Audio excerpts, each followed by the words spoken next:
बिस्मिल्लाहिर्रहमानिर्रहीम अस्सलाम वालेकुम। मैं हूँ मुनीर अहमद। तो आज का टॉपिक हमारा है सेट। और सेट जो है हमारे पास अमूमन 6, 7, 8, 9, 10, 11 और 12 यानी कि इंटरमीडिएट तक। तो ये चैप्टर फर्स्ट के अंदर मतलब मैथ के अंदर फर्स्ट चैप्टर रहता है। तो इसमें काफ़ी सारी चीज़ें कवर आप लोगों ने की होंगी। अगर आप लोगों ने नहीं भी की होंगी इंशाल्लाह ताला हम उसको कवर करेंगे। तो इसका हम इंट्रोडक्शन देते हैं कि ये जो है सेट 19वीं सदी के अंदर यानी कि 19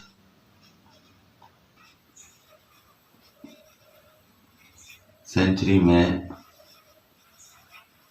जॉर्ज केंटर ने फाउंड किया। और इसमें काफ़ी सारी चीज़ें और वजाहत बताई।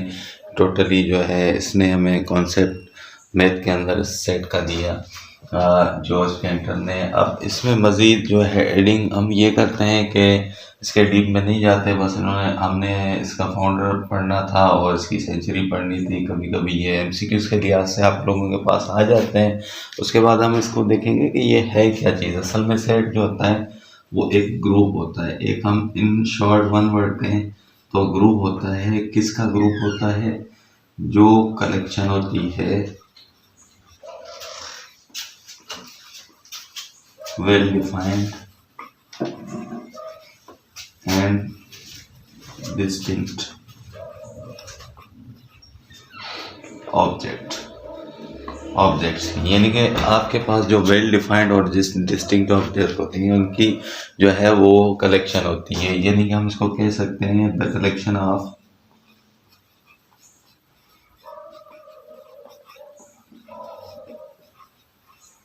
वेल डिफाइंड एंड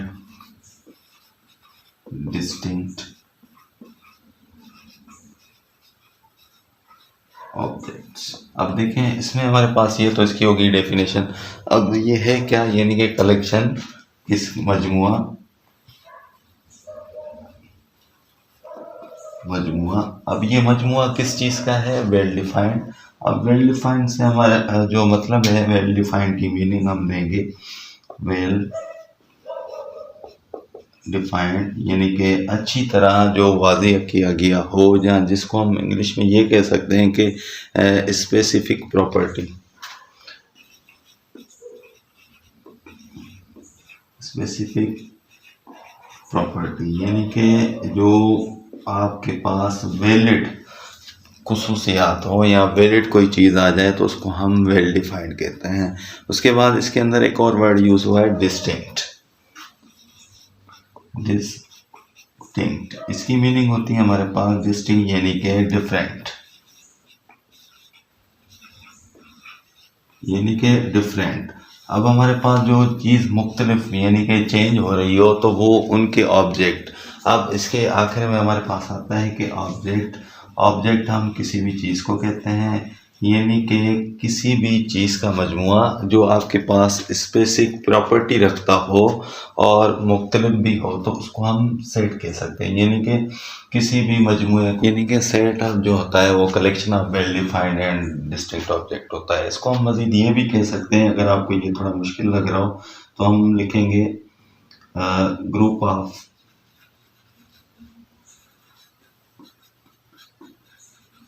आइटम्स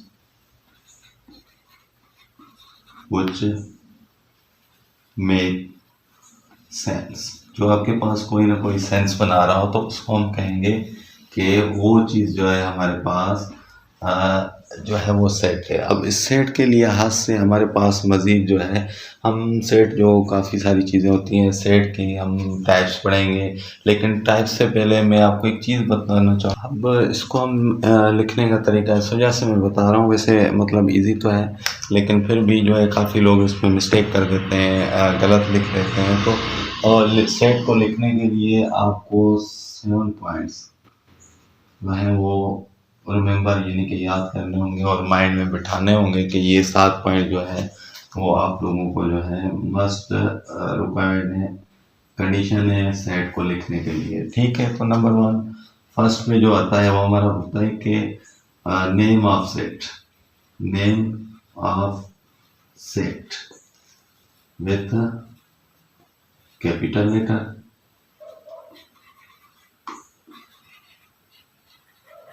यानी कि उसको हम कैपिटल लेटर के साथ लिखेंगे। अब कैपिटल लेटर कौन से यूज करेंगे? English alphabet.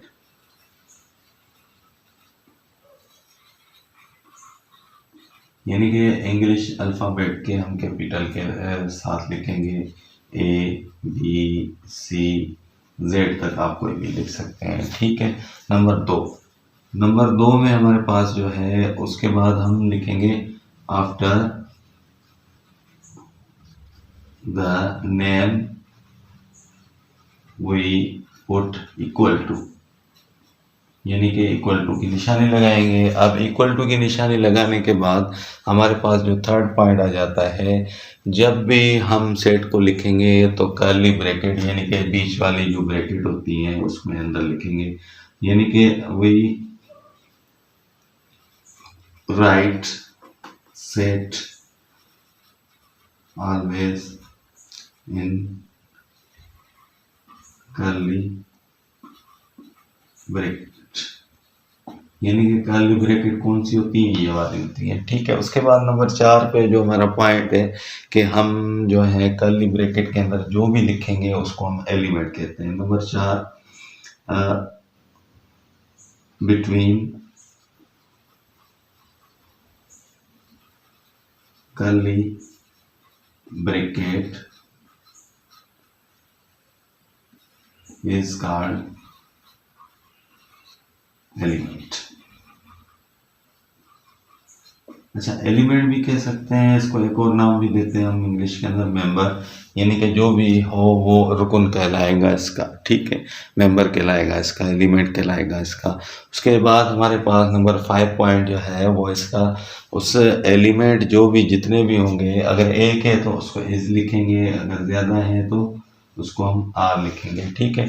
अगर इस चीज़ को देखने के बाद नंबर 5 में जब हम आएंगे तो जो भी एलिमेंट होंगे उसको हम सेपरेट करेंगे कामा के साथ, सेपरेट विथ कामा। अच्छा, इसको हम मजीद ये भी लिख सकते हैं कि एवरी एलिमेंट, यानी कि हर एलिमेंट को, एवरी एलिमेंट सेपरेट विथ कामा, यानी कि हर एलिमेंट को हम कामा के साथ सेपरेट करेंगे, ठीक है। यानी कि ये कामा है, इसके साथ हम इसको सेपरेट करेंगे। नंबर 6 पॉइंट जो है हमारे पास, जब भी हम सेट के अंदर इंग्लिश अल्फ़ाबेट लिखेंगे, अब देखें इसमें यहाँ पे डिफरेंस आता है। जब भी इसका नाम लिखेंगे तो हम क्या करेंगे? कैपिटल लेटर यूज़ करेंगे, लेकिन जब भी हम एलिमेंट की जगह पर ABC के अल्फ़ाबेट को यूज़ करेंगे तो ऑलवेज स्मॉल लेटर लिखेंगे। 8 place of element we will write small alphabet of English language, यानी कि जो भी इंग्लिश की लैंग्वेज है उसकी ABC लेटर्स हैं A to Z तक, उनको जब भी हम एलिमेंट की जगह पर लिखेंगे तो वो हमारे पास जो है स्मॉल लेटर के अंदर आएंगे। नंबर 7 पॉइंट जो है हमारे पास, हमेशा ये यूनिक है और ये हर सेट के साथ होता है, यानी कि कभी भी हम किसी भी सेट के अंदर किसी भी एलिमेंट को दोबारा रिपीट नहीं कर सकते, यानी कि 2 बार एक सेट के अंदर एक एलिमेंट को नहीं लिख सकते, यानी कि नेवर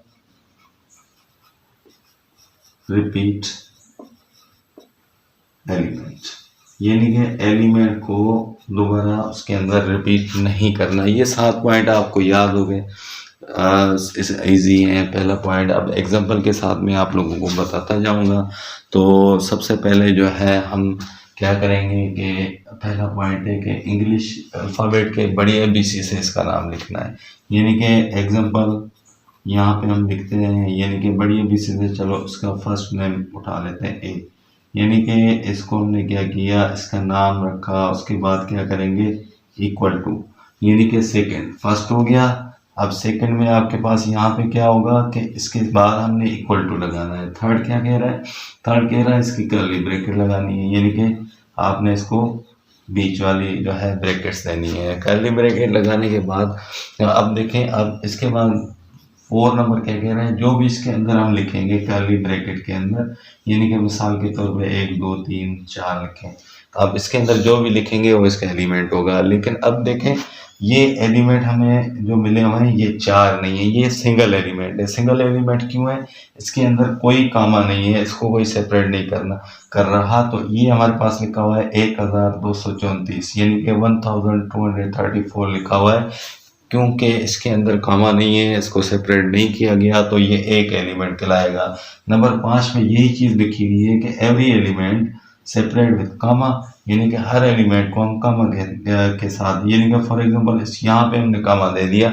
अब इसके अंदर 2 एलिमेंट है, एक आपके पास हो गया 12, एक आपके पास हो गया 34, ठीक है। अभी भी इसके अंदर 4 एलिमेंट नहीं है। अगर आप इसको यहाँ पर कामा देंगे तो अब इसके अंदर कितने एलिमेंट है, 3। कौन कौन से, 1 1 2 और ये 34, क्योंकि इसके अंदर कामा नहीं है, सेपरेट नहीं है। अगर इसको आप सेपरेट करना चाहते हैं तो इसको आप कामा दे दें, तो अब इसके अंदर 4 एलिमेंट है, यानी कि हर एलिमेंट को हम कामा के साथ सेपरेट करेंगे। अब उसके बाद नंबर 5 पे आएंगे, 5 हो गया, नंबर 6 पे आएंगे, तो 6 पे लिखा है eight the place of element, यानी कि ये जो जगह है ये एलिमेंट्स की है कर्ली ब्रैकेट के दरमियान पर।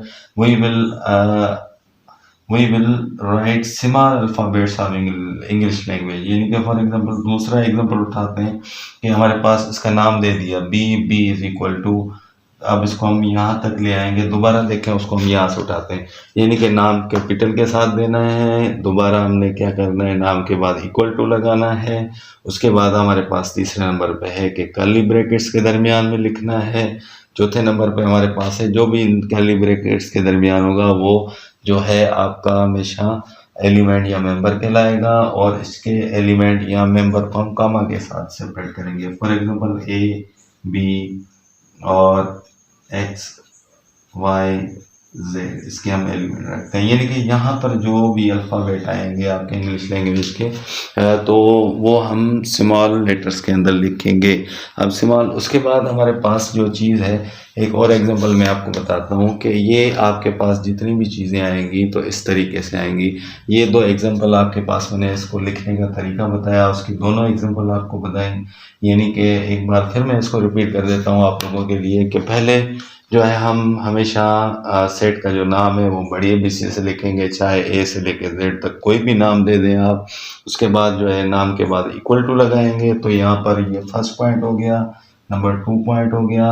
उसके बाद हम क्या करेंगे, तीसरा के यहाँ पर हमें इसको हमेशा कर्ली ब्रैकेट के अंदर लिखना है, ये आपका कर्ली ब्रैकेट 3 पॉइंट हो गया। उसके बाद नंबर 4 जो है कर्ली ब्रैकेट के दरमियान ये जो भी लिखा होगा ये आपके एलिमेंट कहलाएंगे, ये आपका हो गया नंबर 4। नंबर 5 पे हम क्या देखते हैं कि सेपरेट विथ कामा, यानी कि ये हुआ आपका जो हो गया ये नंबर 5 पॉइंट। नंबर 6 पे आपका लिखा हुआ है कि at the place of element we will always write small alphabets of English language, यानी कि अगर ये एलिमेंट की जगह पर अगर हम ABC के लेटर्स यूज़ कर रहे हैं तो उसको हम क्या कहेंगे 6 नंबर पॉइंट, और उनको हमने छोटी ABC के अंदर लिखना है।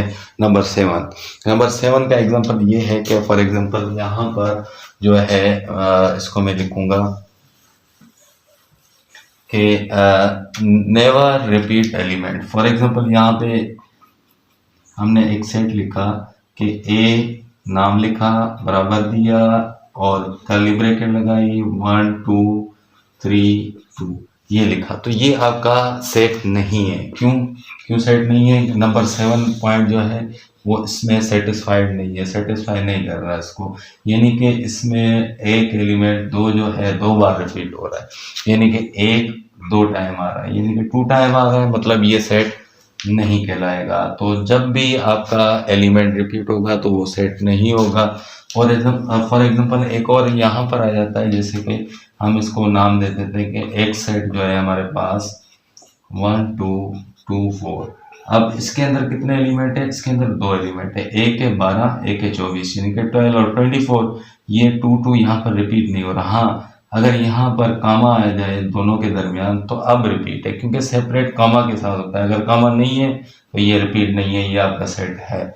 और अगर इसको ऐसे लिखा हुआ है कि इक्वल टू 1, 2, 2, 4, तो ये आपका सेट नहीं होगा, क्योंकि 2 जो है रिपीट हो रहा है। ठीक है, तो आई होप आपको ये 7 पॉइंट समझ आ गए होंगे, और आपको समझ आ गया होगा कि सेट को लिखने का तरीका क्या है और हम सेट को किस तरीके से लिख सकते हैं। आज की इस वीडियो के साथ यहाँ पे हम इख्तिताम करेंगे। इंशाल्लाह ताला कल हम इसको किसके जो है मज़ीद टॉपिक्स पढ़ेंगे कि सेट के टाइप्स क्या हैं और सेट किस किस कंडीशन में आ सकता है, और सेट को मज़ीद एक्सप्लेन करेंगे। तो आज के लिए मुझे दीजिएगा इजाज़त। अपनी दुआओं में याद रखिएगा, मुस्कुराते रहें। अल्लाह हाफिज़।